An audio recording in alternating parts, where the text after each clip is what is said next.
The views expressed on the following show may not be those of the hosts, guests, or WSPN Skidmore Radio.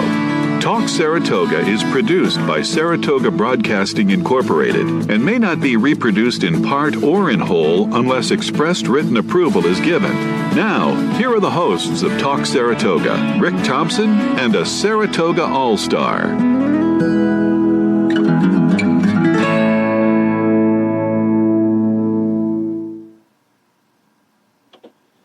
Okay, good morning and welcome to our Christmas show. And we try and keep it light, but we'll get into a few subjects later on and get Santa's opinion on some things for the city. First, I want to say good morning, Santa Pat. Morning, Rick. How are you? Ho, ho, ho. Just doing all right. To everybody out there, today is Festivus. And I want to wish everybody happy Festivus. And for those who don't know what that is, there's 5 essentials to a Festivus celebration. And believe me, there are people in this country that celebrate Festivus, and one of them is a good friend of mine. But first of all, you have to have an aluminum pole. And you don't have to decorate it, but that's one of the musts. You have to have an aluminum pole. And for dinner, you need sliced meatloaf on a bed of lettuce with a dish of peas on the side. The next thing is you have to have a gathering to air your grievances, and this tradition is by letting out any gripes you may have with loved ones and not so loved ones, along with complaints about jobs, trends, and businesses. And at least one festival miracle. The occurrence of 2 miracles can happen by inviting 2 off-track betting bookies to dinner. And last but not least, a Festivus wrestling match must take place at the end. And it's not complete until the head of the household is wrestled to the floor and pinned. However, one thing to consider for your Festivus party is to have feats of strength that do not require a visit to the emergency room. You can get a Festivus pole by going on eBay. They sell all different sizes, as does Amazon. And I just hope you have a happy Festivus. And I know, Mark, you're going to be celebrating at your daughter's house tonight and have fun. So only you, Rick. Where do you come up with this stuff? I don't know. You know, it started out as a joke on a comedy show, Seinfeld, and it really has spread out, and they do sell Festivus poles now. Oh, I know. And so anyway, I just wanted to do that because the feat of strength really intrigues me. Yeah. So I don't know, but at least we have feet. That's the main thing. Yeah, that's right. Yeah. That's right. At least we get together, and I'm glad that you're here today because I can't imagine a better Christmas show without having you on. Same here. I feel the same way. You know, like I said, we'll try and keep things light, although we have some things to talk about with the city. But I want to start off about the Christmas presents that the Yankees gave us and the Christmas presents that we lost, that the Grinch came and took away from us. I know. You know, we got 2. I want to preface this by in the last couple weeks, we lost 2 wives of 2 legends, Yankee legends. One was the wife of Whitey Ford, Joan Ford, and the wife of Elston Howard, Arlene Howard. And that for any Yankee fan, an old-timers game, which happens once a year, the wives of the deceased players that are still alive come out, and they make a really big deal about that because the Yankees pride themselves on being a family. Mm-hmm. And I think Jill Martin is still alive, as is Thurman Munson's widow. And it's nice to see them come out and what they do for them, along with the older players that are retired that are still alive. And they play a game, which is kind of fun. Not that long, I think 4 innings. But, you know, Pat, I'm a little disappointed in not who the Yankees got, but who they missed out on, who I thought they had a heck of a shot at getting. Oh, I do too. I do too. I think you're going to see this as a trend in baseball for the long as we'll see in the fourth. You'll see a guy come in like Ohtani, take a deferred contract like that. it gives them room to get somebody new. Now, this 25-year-old's probably, he's not that much younger than Ohtani, but the idea is that's a ton of money. Well, yeah, I mean, they gave Ohtani $700 million. $700 million. He's taking that on the back end because he's so young. I think he's making $12 million this year, maybe $25 million. But I mean, can you imagine making that money after you retire from baseball? It's just mind-boggling. And then we had a Yamamoto, a Japanese 25-year-old that the Yankees really thought they would be able to get. I thought they had him. I know. I thought did they too. had him. Well, they thought so up until he signed with the Dodgers. Actually, the Mets offered him the same amount of money that the Dodgers did, which was a 12-year, $325 million contract. And the Dodgers also got Ohtani at $700 million. But and the Mets made the same offer, 12-year, $325 million. The Yankees' offer was $300 million, but he went to the Dodgers. And I don't know how much Ohtani's influence had on him getting that, going to the Dodgers. Yeah, when I heard that, when the rumor was that we had him, I'd heard that some of our former Japanese players, we're helping him out. Yeah. The interesting part was number 18 is not retired by the Yankees. Right. Played in pinstripes in Japan. My understanding is he loves New York. Yeah. And that's kind of where we all believe, but yet it was kind of a little bit too late. I'm not sure whether his mind was made up, but he certainly appears to be a budding superstar. Sure. Well, you know what? He had an agent that's known to be the money grabber. I think his agent was Scott Boras, wasn't he? Yeah. I think so. And, I'll tell you what. I mean, the Dodgers move, like you said, with Ohtani, gave them the room to get this guy, to pay him that kind of money. But, however, if he is as good as he's going to be, that $300 million is not going to stay there. Yeah. For 12 years, that's going to go way up. Yeah. And it's just crazy. I'm sure they said this back in the 70s when they started free agency. How can they pay these guys big money? But it's a fact of baseball. The strong teams can do that. And that's why you always see the Oakland A's and, the other low place teams can't compete. They just can't compete with it. I mean, I think at one point I was listening to stats that said the Pittsburgh Pirates made more in the revenue sharing than they did had payroll. Right. So they made money just having a team on the field. Oh yeah, from Major League Baseball, and then too, must be. Yeah. And but you see these resurgence. So you start to see the Texas Rangers. 8-10 years ago, you're like, who, what? Now they're a powerhouse. Yeah, Baltimore Orioles. Yep. Same way. They were they took the East, I think you're starting to see it in football too.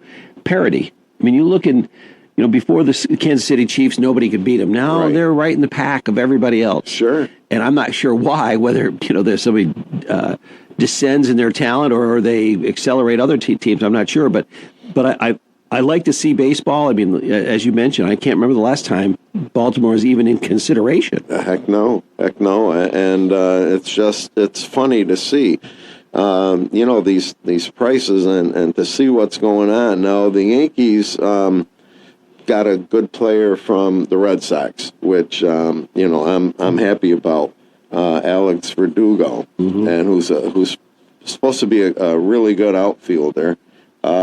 He's got good power, and he's got left field good the way power. we have it. I assume he'll be a threat to be reckoned with. Yeah. But also, I saw an interview of him the other day, and he shaved his beard. It's the first time since high school. I know it. That's a Yankee policy. But he said his mother really likes it. Yeah. So I don't know. But you know what? Honestly, his stats to me weren't all that good. I mean, they're good, but they're not great. Last year, he played he had 264. He had 13 homers, 54 RBI, and 745 OPS, and that was his fourth season with the Red Sox. Now, overall, I mean, his home run over that time was 57, and he had 255 RBIs. So I don't consider him a superstar, but hopefully he was one of the best left-hand hitters in this movement around town. Now, that leaves us with the only really good top-rated slugger in free agency is Cody Bellinger. Mm-hmm. And they said he produces the best left-handed production of any player that's left available. So the Yankees checked the box by getting a Christmas present with Juan Soto, us fans. So I don't know if they'll go after Bellinger with that much enthusiasm. I think we need some left-handed batters because Judge and Stanton, who I think they should get rid of, but that's just my opinion. I'm believe it or not, I'm in agreement as well. However, the only thing you can this guy Stanton can be a powerhouse, but he misses 50 games a year, and that's just way too much. It is, and it's every year. Yeah, it's not so you can bank on him being out. Yep. And last year they just didn't have the bats to come up and somebody take his place, and it was very. I think you're going to see them go after Bellinger. I hope really so. Do. I really do. I'm not sure if I saw where Stanton is going to start to play a little bit more of an athletic prep for the season, because you harken back to things like, remember Ichiro was with us for a short period of time, but he played and one of the things I think more of the Seattle fans would recognize this, he stretches. He doesn't lift, he stretches. Exactly. And if you read the articles about this Yamamoto, he doesn't, of course, he's only 5'9". Oh, yeah. He's not a big guy. Yamamoto, whereas Stanton is huge. He's got tremendous upper body strength. But that's the thing, is I think he's almost too strong, where he's not flexible. Well, one of the things today, and I think you find this throughout baseball, is that a lot of players pull quad muscles or hamstrings. And, I remember George Steinbrenner for years towards the end was saying that he kept changing trainers because he said what they're doing is they're giving him too much weight lifting training, and that you build up a lot of muscle, but then again, if you're not taking the right exercises and doing that, and I don't think you can really when you're built. You look at Ichiro's statistics, how many games he missed over like a 20-year career. Right. Very few. He used to show up at Yankee Stadium 5 hours before the game to stretch. To stretch out, yeah. And he was an exciting ball player on the base paths, in the boxes, in right field. And I think that, to your point, I think you have to be in great shape to play the game, especially if you're going to play 162 games a year plus the playoffs. Right. The endurance, the stamina, and so forth. But it's got to be a conditioning that gives you some flexibility. Well, that too, but, that's why you need a good bench. Yep. So you can spell these guys. Now, Aaron Judge will miss some games once in a while, not every year being out for an extended period of time. But we didn't have the bench this year. Yep. And I think the Yankees you could have had a great team. You had Judge out for, 40 games? Yeah. You had Stanton out for 50. Yeah. I mean, those are your two powerhouses, and Rizzo didn't play half the season. No, I know. So, there's a lot to be said for that. And I off the air, I send Rick notes on Facebook, and one of them this week was a thing about Bob Gibson. Did you read that? Oh, yeah. Bob Gibson, who was a pitcher for the St. Louis Cardinals, I believe his entire career. Yes. He was incredible. First of all, he was a very dangerous pitcher because regardless if you could be his best friend, you stepped into the batting box. He said the first one in high and tight just to make sure you backed off the plate. Yeah.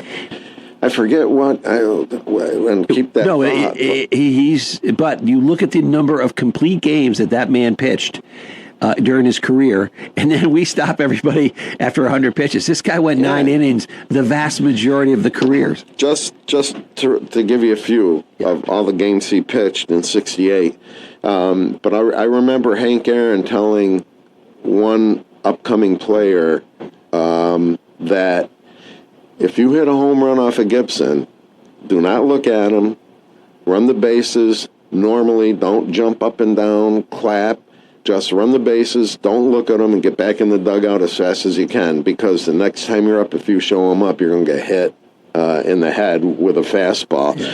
But here are some of his statistics, which I just cannot believe this when I read this. He went 7 innings, 9 innings, 9 innings, 12 innings, 11 innings, 8, 9.2, 8, 8, 9, 9, 9, 9, 9, 9, 9, 9, 9, 9, 9, 9, 11 innings, and then followed by 5 more years of 9s. And these are games pitched, innings pitched, a 10-inning game, and then he followed that up with 4 more 9-inning years and 3 8-inning years. Now, today, you don't find anybody. I think Garrett Cole was the only Yankee this year that went 9 innings. Yep. They're out after, like you said, 4 or 5 innings, and relief pitchers come in and they'll pitch an inning or 2, and nobody goes the distance today. And I think that's why they have a lot of arm injuries. They need Tommy John surgeries, or their shoulder. They get a lot of shoulder surgeries because they're not working enough. Yeah. And Bob Gibson, I used to love to see him play. Yeah. He was in the era of Drysdale, and they were just great pitchers back then. Yeah. And you could bank on them, but Gibson was awesome. You did not. Nolan Ryan was fast, and they say you couldn't even see the ball come at you because you heard it hit the catcher's mitt before you could even blink an eye. Yeah. But Gibson you didn't do anything to him. Oh, but he was that big powerhouse guy. He was a big, tall, handsome man, that strong as an ox. Oh yeah. But I'm sure that that stamina. But I'm sure he was very much like Seaver, the same delivery every time. Yeah. So his mechanics were perfectly sound. Yeah. Now, granted, those guys also had 6 inches on the pitcher's mound. Remember, exactly, it was higher. It was higher then. But it's still, whether you throw from 6 inches above or whatever, the idea is the run production is about the same that we have right now. So it's not like fewer hits or fewer runs, all that. The point is they wanted to give the advantage back to the batter. Exactly. Which still has not produced that much. But the analytics behind baseball today are incredible. A friend of mine yesterday was telling me that they have a pitching machine now that they can program the pitching machine to deliver pitches just like the pitcher they're about to see that day or the next day. Incredible. But you think about it, you have a $700 million investment. Now the Dodgers have why wouldn't you pay somebody to give you the best pitching machines possible? Oh, most definitely. You want to win. Most definitely. And but yeah, so because we all talked about these players. Maybe Gibson probably, flew on planes because he was in St. Louis. But, you look at these guys that were playing in the East Coast. You had several teams in New York. You had Boston. You had the Baltimores, and the Nationals, I guess, were in Washington at that point. Or it was called the Senators. But, these guys are on buses. Their trips were on train buses rides, or trains, that kind of stuff, and they had no arthroscopic surgery. There was no athletic trainers, so we've kind of pampered our stars and considered them stars when they're only pitching a fraction of a time. Exactly. Now I remember I went to Yankee Stadium back when I was just out of high school when Baltimore had the 420 game winners.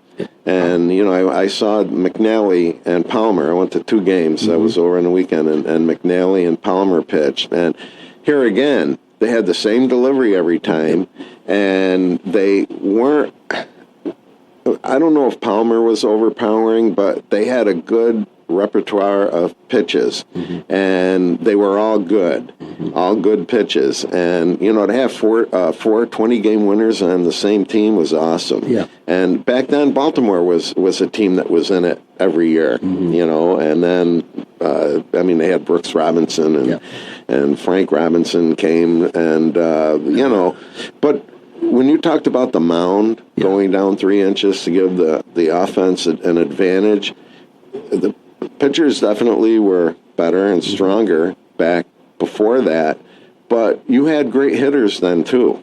Yeah. And if they, they could hit anything with that pitcher's mound 3 inches high. Yeah. I'll tell you the truth. I wish they would put the pitching mound back up 3 inches. Yeah. I'd like to see some of these pitchers go longer and some of the offensive batters really earn their money. Yeah. I think maybe you would see that there wouldn't be $700 million contracts or a $325 million contract every year. I remember we were shocked when A-Rod signed a 10-year, $250 million. Oh yeah, we're like, this guy's going to ruin baseball. Yep. I personally like the guy. I know the controversies around him, but I still like him. I thought he was a good ball player. Yeah. But you sit back and think, where are our priorities, though, Rick? Where I have some friends that run nonprofits that can barely pay their staff, and the Dodgers just spent $1.5 billion on two men. Yeah. I know. And that's why things are so expensive today. You go to a ballpark, take a family of 4, and it gets to be a very expensive outing. Sure it is. That's why our friend Pat Pepino, who has trip to Yankee Stadium every year, gets 4 or 5 charter buses full of people. I mean, he charges $100, and that includes your ticket, your bus ride. He puts on a heck of a spread, a buffet in between before you get to Yankee Stadium.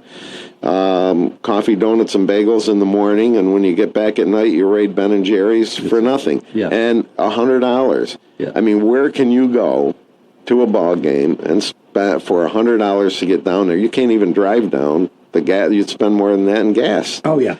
So if you get a family of 4 or even a husband and wife going to a ball game, you're up a lot of money. Yeah, and that's why I think when you look at the transitions from some of these teams, you look at the Yankees, you look at the Red Sox, you look at the Dodgers, the revenue stream from their television programs are so significant. And that's why the rumor was when the new people bought from Yankees the Red Sox, they bought it because of NESN, which is the New England Sports Network, which is the Celtics, the Bruins, Red Sox, and others. But it is all about our entertainment. We all want to be. You can't afford to go to games as often as you get to watch one on television, especially football. Yeah, but you get to that point where. What do you do? I know. I mean, I get the Yes Network. Yeah.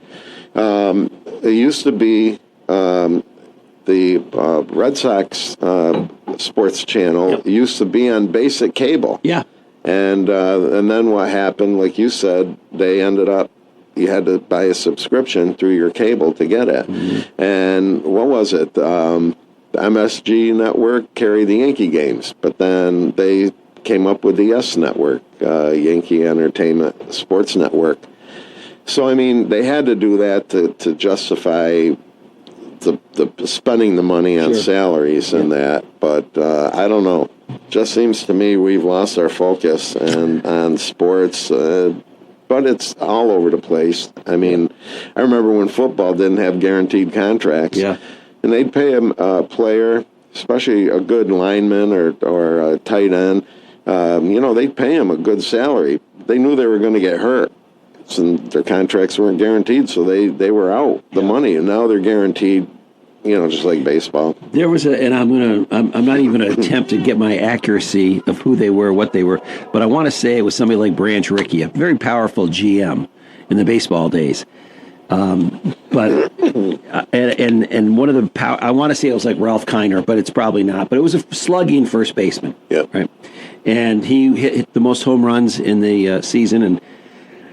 Excuse me. That's nothing to sneeze about.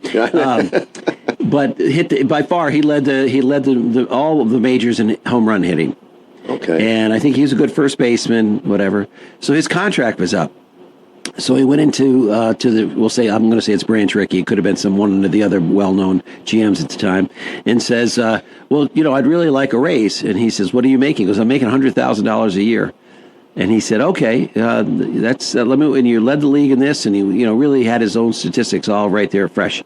So the GM looks at him and says, we finished in 4th with you. We could finish in 4th without you. So he gave him an $80,000 contract, and he signed it. Yeah. Oh, back then, players didn't change teams. Yeah. Oh, yeah, they didn't care.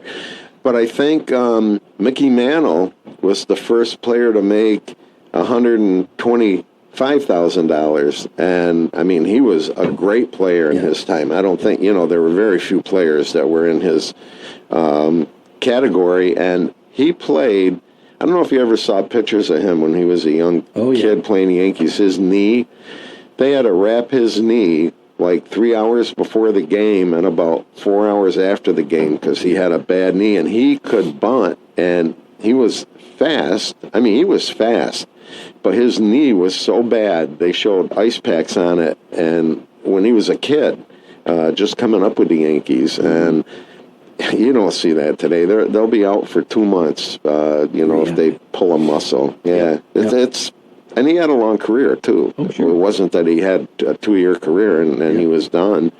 But you see the tenacity. Do we still have it? I'm sure we do. I'm sure there's things that we just don't know. But I mean, I look at Larry Bird, the basketball player for the Celtics. He had a back injury in high school. Yeah. And he made it all the way through. And yes, he had to retire early because of his bad back. But I think he played a lot more games with a really bad back than most people would have. That's right. Don Mattingly, another one, bad back, but he was a great first baseman, and he had to retire young, and it was too bad because he never made the playoffs. And the next year, Yankees went into the playoffs, and the poor guy never did it. Which I'm hoping he becomes the Yankee manager at some point. I don't know what we need. We need something. We need good luck, I guess. Yeah, I don't know. Well, that's it for our baseball, but.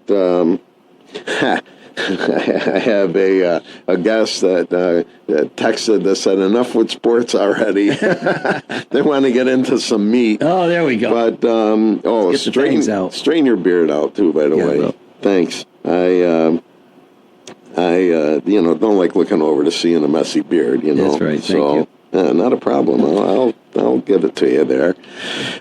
Hey, by the way, what time are you going out tomorrow night to warm up that sleigh? Oh well. I've got automatic start now. It's a new technology. I've got that, so everybody's all fired up. There's we've all got smartphones and smart wristwatches. So I put one on all the deer, and they just give them a buzz, and off we get ready to go. They know what time we're. See, isn't that something? Santa's even getting high tech today. Well, GPS is really helping me there. It really is. The GPS is just phenomenal. I imagine. And you have your own special GPS, too. Of course, yeah. And then on top of that, I got my drones. I got a fleet of drones flying in and out of the sleigh, dropping off some of the smaller packages they can do right on the front. Really, I'm cutting down my footsteps. I'm getting my walking in throughout the year rather than just on Christmas Eve. Okay. I think you got those GPS drop-offs from Amazon, the idea, because they're trying to do something like that. But you got it perfected. I've got it all set to go. You got it perfected. Hey, listen, I want to get into, we'll get into a little bit of city stuff. We want to keep our listeners happy. But I'm going to ask you a question. The elections, was a Christmas present for Saratogans or just kind of run-of-the-mill election this year?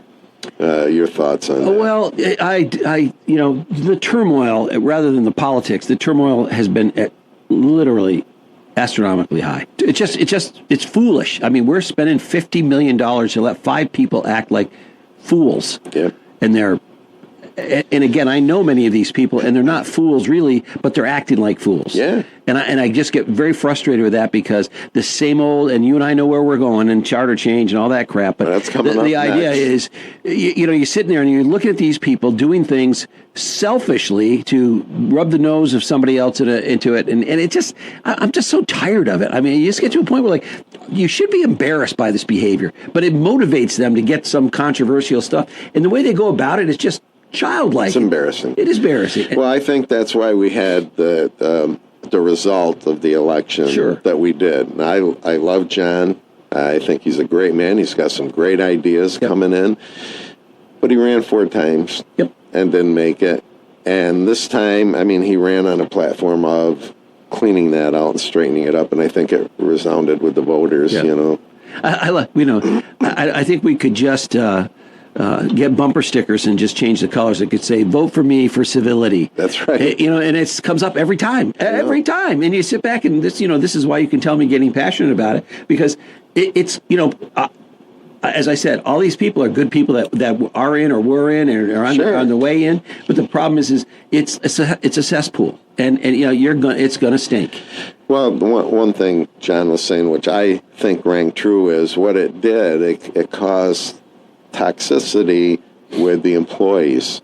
They just didn't know what to do because let's face it. We'll get into this too a little bit later. You have 5 separate departments, and there's no coordination between the two, and it's very frustrating with the employees that they want to get something done, and they have to get some direction from another department. They don't get any. And but we'll get into that. But I honestly think it was a Christmas present, this election.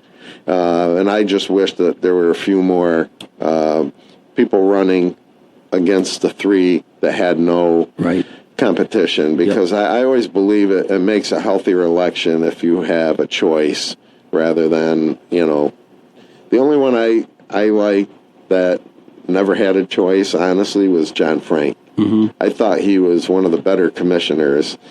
Just like Chris Mathieson, when he was in office, told you like it was. If you didn't like it, too bad. But you knew where they stood, and you could approach them. And we only had one problem with John, and that was back in the late 90s, early 2000s with Charter. But I mean, he was a great guy, as was Chris. So, I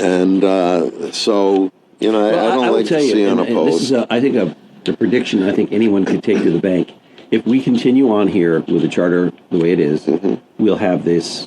We may have a year or two where it's a little bit kumbaya, but no matter what had happened, it pits 5 people. They could be the best of friends walking in the door. Yeah. By the end of the second year, they hate each other. Oh, yeah. And it's simply because it's doomed to fail. Yeah.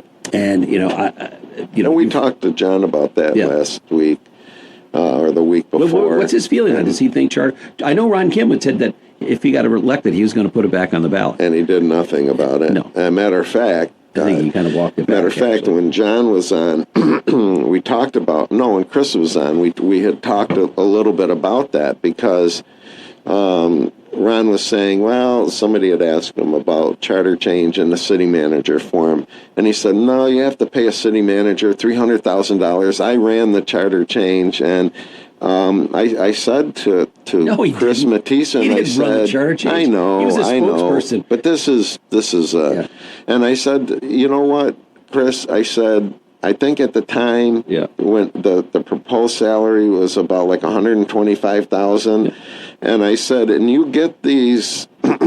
There's an organization, a city manager's organization, countrywide. They all belong to it.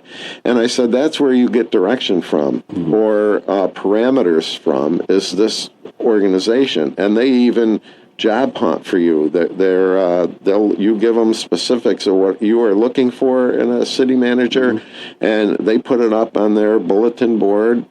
Of course, it's all over the country. Sure. Bulletin board, and then you get to interview so many. And we went through that. I'm a member of ICMA. I just joined it many years ago. I just kept up my membership. And not that I ever want to be a city manager. I'm not qualified. But for the information. I want to understand what the role is. And if you saw the support network, whether it's people in your region, people in your state, people in with like type issues, homelessness, budget. I mean, they all have the same issues. Every municipality does. It might be a little bit different flavor, but at the core, the same critical mission. The challenge that we have is we keep thinking that we're special. We're Saratoga Springs. God, we're special, we're unique. Baloney. Yeah. Baloney. We get a lot of baloney. We have been. I would say we have a fairly nice, sophisticated city. We got a heck of an image issue that we think that we don't stink. When in reality, look around. Yeah. Look at your day-to-day life and say, is it getting any better? And the answer is, no, it's not. Well, I think that changed, too. And we talked about this. I think it changed, too, when we became not a community, but a tourist attraction. Yep. And I think everything changed in Saratoga. Well, and the needs are so much more sophisticated. You know what I'm saying? It's like, would you go out and buy a 1982 Plymouth and rely on that as your everyday car? Probably not. because, it's an old car. It's got a lot of miles on it. Doesn't have any features, no functionalities and so forth. And it's destined to break down. Or I use the example of if you, these big corporations like Chrysler, do they have 5 CEOs that run because they wouldn't know what they were doing. But you can delegate. Delegate to department heads and whatever. But it's it's kind of going back to this point. I mean, would you want your car to have all safety features, airbags, all that kind of stuff? Of course you would. Yeah. But you constantly are upgrading. Why we continue to? I mean, we are the largest community in the world, to have the commission form of government. Yeah. Hasn't been adopted in 79 years by any municipality. Yeah. Well over 900 municipalities left and never went back. Yeah. So what in God's name are we thinking about that thinks like, oh, we're special, we can make this commission form of government? Well, let's look back in the last 15 years and find out how many personal attacks they made on each other. Yeah. Now, granted, I know that it happens in other communities, but not like it does here. Not like it does here, and on citizens. And you sit back and you think about it. You got a $50 million budget or thereabouts. 85% of it's spent on employees, and our employees aren't happy. They're not well trained. They obviously are in conflict with one another. Would you run your company like that? No. Hey, listen, I want to tell you that you're listening to WSPN 91.1 FM Skidmore Radio. Phone number in the studio is 518-580-5783. And with us today we have Santa Pat Kane. Hey, I read something in the paper that kind of bothers me a little bit. And it's about the paid parking. Did you read about that? Not exclusively. All right. Well, let me just tell you a little bit of what's going on. At the December 19th meeting, Public Works Commissioner Golub and DPW Business Manager Michael Veach delivered a presentation to the City Council of this new program. It's a seasonal parking program that will make its way into Saratoga, and it will have non-taxpayers paying an estimated $2 an hour up to 24 hours to park in garages and surface lots. Also would implement a seasonal parking program that runs May 1st to September 30th for people that are taxpayers. Now, taxpayers will continue to have free parking on in some lots, and maybe on street. It'll run for 21 and a half weeks and generate an anticipated revenue of $2.46 million, but they want to use that money for the homeless situation and kind of parking lot upgrades and stuff, which that's where most of the money's going to go anyway. But they want the garages to be safe for residents and tourists. They don't feel the hourly rate for visitor parking, again, will be $2 an hour, and permits will be available for businesses, students, employees, and renters for longer-term parking. The permits will not be used for garage or surface lots because you're going to have to pay. They'll have booths in there to pay. But instead for on-street parking, and unlimited parking permits would cost $300 a month and include a lost ticket fee of $55 if you lose your permit. And they said that's something they need to remedy quickly. So we're going to have to pay. We're going to have to get, if you run a business downtown and have employees, they're going to have to pay $300 a month for a permit so they can park, which I always said that they should have a system where business owners can buy permits for their employees, maybe, $25 a month or $20 a month, just so, because they have to go out every 2 hours and move their cars around, employees downtown, which is ridiculous. But they won't have any meters. They'll only have pay stations and garages and surface lots. And Broadway will remain as is, except for added striping, which I always thought if Broadway had striping, you could get more cars on that crazy road. Absolutely. We sit... Mark, a good friend of mine, would go every Friday afternoon after I got out of work down to Coffee Traders and sit outside, and we'd see these crazy cars park 10 feet in back of another car where you couldn't get another car in between them. And he said to me, why don't they stripe? You know why they didn't? I asked that question a while ago. It goes back to the form of government, because anytime you stripe, use the paint on the pavements, it has to be kind of a special paint because of the wear and tear, the snow plow and all that stuff. One department is in charge of enforcement, the other department is in charge of maintenance, and who's going to pay?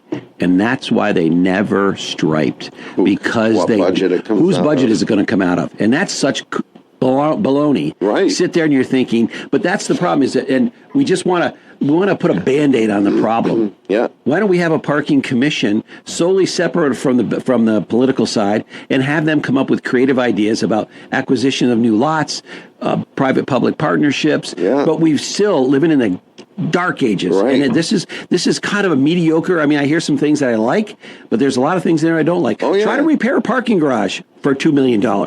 You're not going to repair. I mean, when you go, you look at some of these tall parking garages that we have in town that are not covered.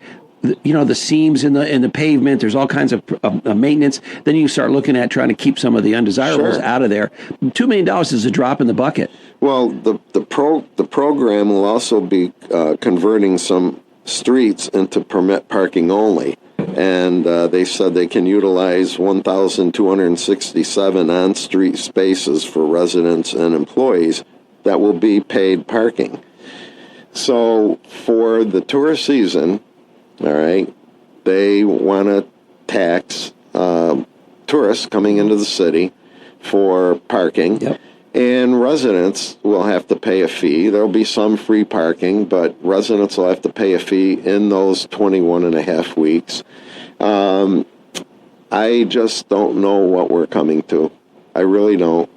But it's Band-Aids, right? I know. I mean, I love the concept, but it's just a Band-Aid. I don't like the concept, though. And until they sit back and say, where do we need to be in 10 years instead of... And I commend them. They look like they did their homework and all that kind of stuff. Yeah. But, you go back. I remember Lake Placid. I've been on 5 parking commissions, or blue ribbon committees, let's put it that way. And it always gets right down to the business leaders come downtown and say, we don't want to have paid parking, and it stops. Well, now it may not be... it doesn't sound like there's too much citizen involvement in this, which is what they used to do. Right. But the problem is that there's no more availabilities. If you start to tell me I can park my car for $2 a day somewhere, my car's going to sit there for $2 a day. It's cheaper than building a garage. This is $2 an hour. Yeah. No, but I mean, isn't it the residents get free parking or what? Only in some areas.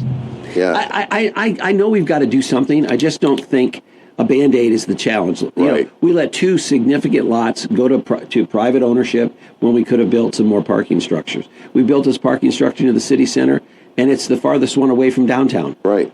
Why didn't we build it out towards the Saratoga building? I have no idea, but we did that, and now I don't know how the numbers. We spent a lot of money to build that. The debt on that building is significant. Now, I don't know if this plan takes into account that debt service, and now we're going to say we're going to give it away to other issues. We're building buildings for a specific reason. We gave that lot to the city center, and we're still responsible for maintenance, not the city center. That's a good deal. Yeah, it is. We get it back in 20 years when it's just about dilapidated? Right, and they're paying $1 a year. Yeah. $1 a year for the parking spot that they're charging money for. Yep. We get it back in 20 years. We have to do all the maintenance on it. And it is a good deal for the Saratogians. Like, why not just charge the money-making outfit $1 a year for, I don't know how big the parking garage, how many it fits, but it's huge. Yeah. And I don't know. It's like the county building next to Salvation Army. Yeah. They sold that. That was a county building, but they sold it to Adirondack Trust, and nothing's being done with it. But we gave Adirondack Trust that lot that was hooked onto our parking on Woodlawn Avenue, and we gave that to Adirondack Trust. And, you give spaces prime in Saratoga. I mean, you can't buy a postage stamp size lot for less than $500,000. Yeah. And here we're giving spaces away. I don't think the city owns that much property anymore in Saratoga. They used to own, I know they own where the old senior center used to be. They own that lot. Yeah. They own that lot right on Broadway, right between, just down from the city center. Oh, they do? Yeah. Oh, okay. Yeah. I thought that was a hotel parking lot. Wasn't that Aaron's? Oh, Aronson has the building right next door. Oh, My okay. understanding that he only has parking behind the building. Oh, all right. Right. So, okay. But again, it goes back to I could never figure out why we went all. I mean, I hate to say it. I built another parking garage right next to the one down on in the gut there because you got to serve Broadway. The Saratoga lot's huge. You could put a parking garage in that area. Yeah. See, I always said that. All right, you built that big parking garage hooked onto the hotel, and you or I could park in there. We'd have to pay. Yep. Excuse me, I'm losing my voice here. You have to pay, but I thought they should have a van that would take people up to Broadway. Yeah. Especially seniors, in the wintertime when you have snow on the ground, but you want people to go out shopping, and have a shuttle van. You can do that very easily. And so I was on and this one guy, I forget his name, made the recommendations that lot, there was a church on Broadway that burned, and that's why that vacancy is right there, was going to be the corridor back to the big, huge parking garage that was between, which is there, half is now the city center parking. Okay. But they left the other half for ground lot. It's full of it's where city employees and city vehicles are parked every day. Make it, make that more of a use to Broadway. It never has, it's never happened. Never happened. And again, I'm just, as you can tell, and I'm very passionate about this. I mean, I look at, we're going to have a 6% tax increase this year. 6. Yeah. It's way above the state mandate, believe me or not. Right. And Manita's a friend of mine, but she came in with a surplus and has had 2 tax increases in 2 years. Yeah. So I'm looking at this going, what are we doing? I don't see any significant things. And now we're going to try to, everybody starts looking for revenue when there's a revenue shortfall. Well, there can't be a revenue shortfall. You've had surplus for the last 2 years, and now you're going to have a 6% increase? Well, that's going to be a giant. I blame that on a former finance commissioner, Madigan, because she ran every year for 10 years on, no tax increase. Yeah. And and I talked with an ex-mayor who is a very smart man. He's a very smart guy. And I said, you should have had a tax increase of maybe 0.5% in those 10 years, every couple of years, 0.5%. I said, because what's going to happen now, at some point, we're going to get a huge tax increase because we didn't keep up for 10 years. No, well, not only that, but we pay a fine every year. John Frank told me this. I think we pay a $50,000 fine to the state every year when we don't increase taxes. Mm-hmm. So it's a political issue. That's really what this boils down to. They always say, John Frank's office, that if you ever went out and reassessed the property values in the house, and you'd never get reelected again. Well, that's what happened to Steve Town. Yeah. So, again, we just keep passing the buck, putting a Band-Aid on instead of saying, put your big boy pants on and come up with a real solution. Yeah. That's the problem, is we don't have real solutions. They can't get along to even talk about a solution, let alone, you got one department proposing this, and, the next impact is, what's that mean to me? Well, we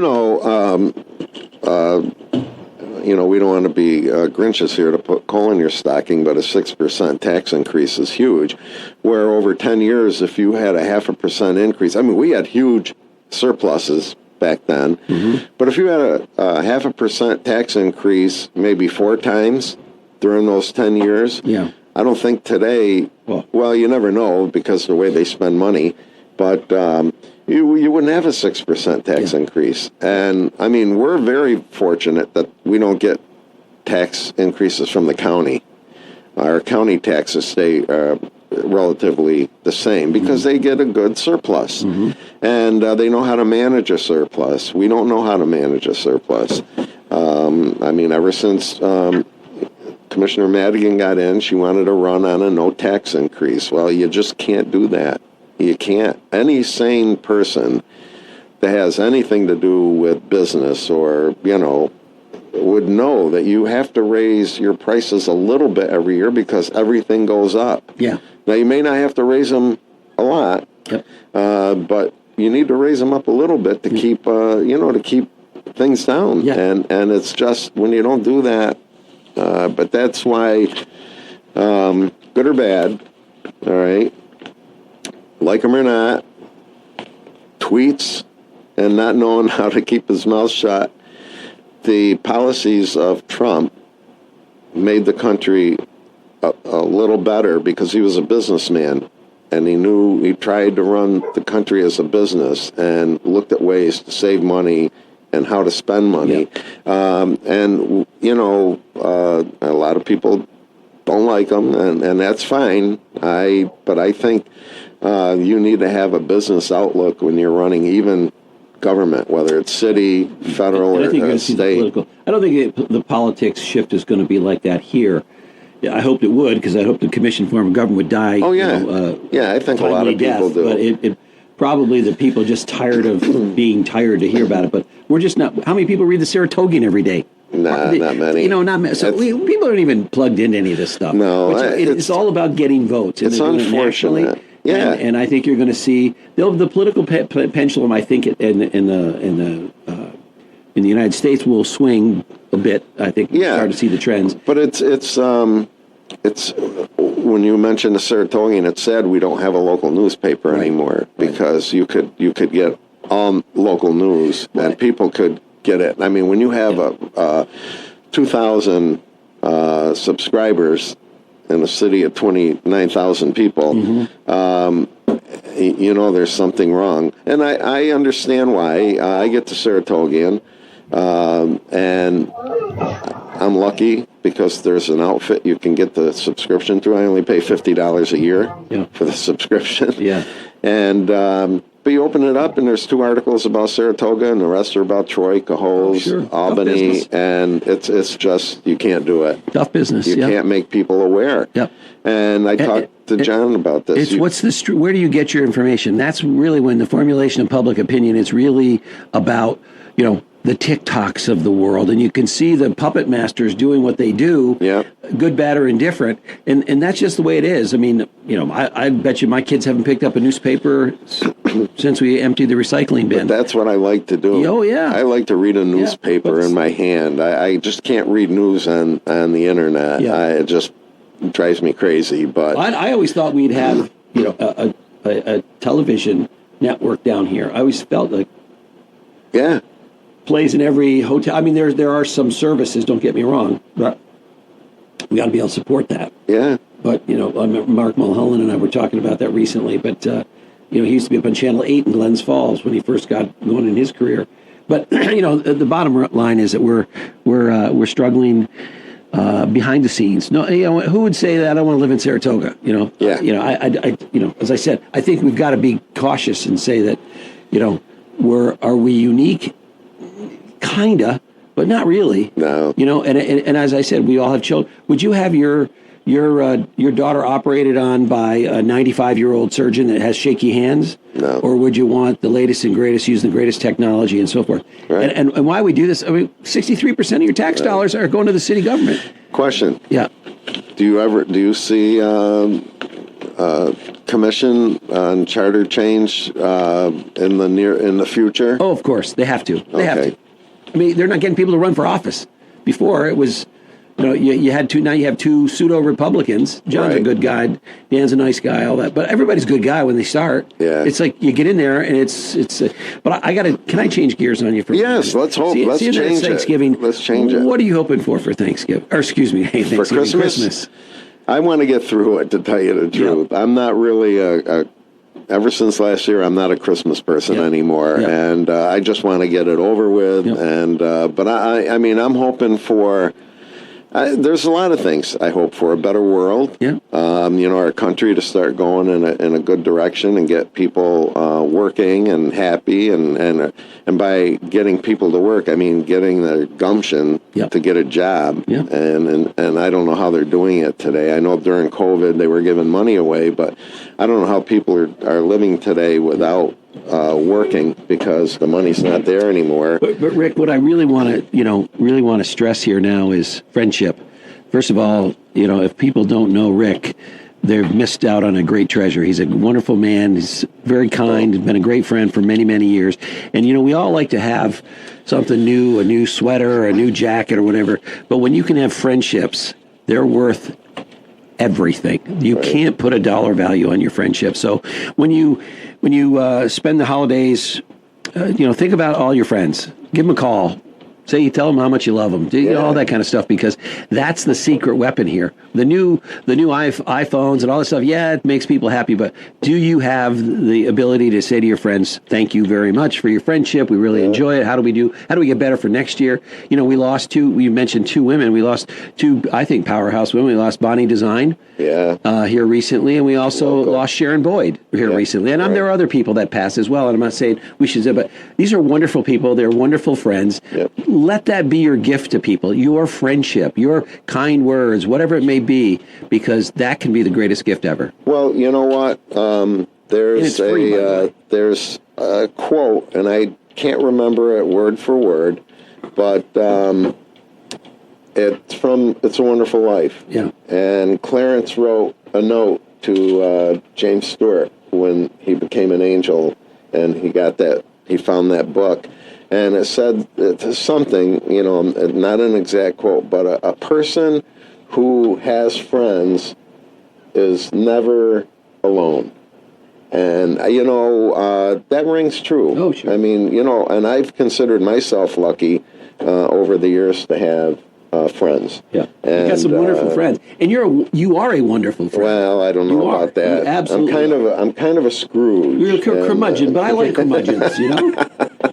I don't know. I'll tell you. Well, Santa Pat, we did a lot of talking about the Yankees and baseball and Bob Gibson and a lot of stuff today, and got some good opinions, and get that GPS warmed up for tomorrow night. I'm all set. And get out there and tag those reindeer, and don't fly too low though. That's promise. The only advice I can keep give. Those red lights definitely in eyesight. All right. Thank you. Merry Christmas to you. Happy New Year. And you too. And take care. Thanks. And